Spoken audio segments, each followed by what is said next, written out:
Nothing about it felt right. The frame didn't line up perfectly with the wall. The paint was a slightly different shade than the surrounding concrete. And there were no hinges on the side facing me. None at all. On the 5th day, I actually went down and felt around the edges of the frame to see if I could figure out how it opened. The metal was cold, colder than I would have expected for an indoor basement. And when I pressed my palm against the door itself, I could feel something. Not vibration exactly, more like the door was resisting me, like pressing your hand against a balloon from the inside. That's when I heard Derek's voice from upstairs call him down. Don't do that. He was standing at the top of the basement stairs. I hadn't heard him come in. His expression wasn't angry or frightened. He just looked tired. I wasn't doing anything, I said. Don't touch that door, he said. Don't open it. Don't try to figure out what's on the other side. Just leave it alone. What is it? I asked. I don't know, he said. It wasn't there when I rented this place to the previous tenant. It appeared in their 2nd month. I found them trying to open it. I told them what I'm telling you. They moved out 2 weeks later.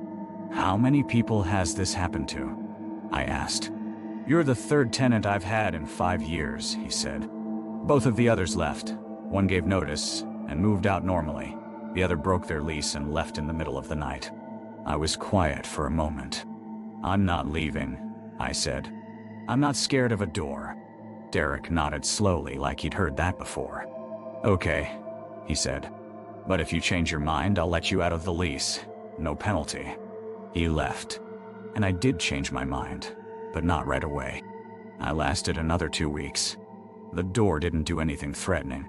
It didn't open by itself. There were no noises coming from behind it. It just existed.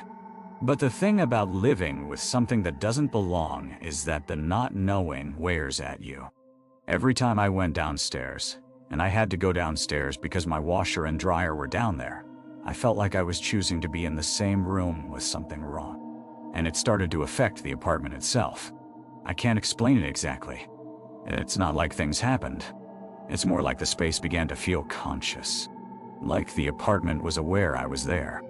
I'd be in the kitchen and feel like I should check the basement door.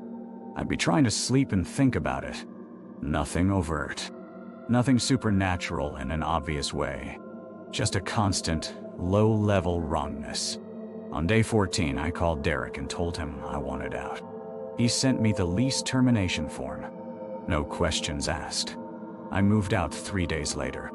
I ran into him during my final walkthrough. He was checking the apartment over, making sure I hadn't damaged anything. The door's gone, he said. I went to the basement to look. He was right. There was just concrete wall where the gray door had been. No frame, no outline, no trace of it ever existing. What was it? I asked him. I don't know, he said again. But it always leaves when the tenant does. I've talked to the previous owners. They said the same thing. Doors appearing and disappearing. Never the same door twice. Always in a different location.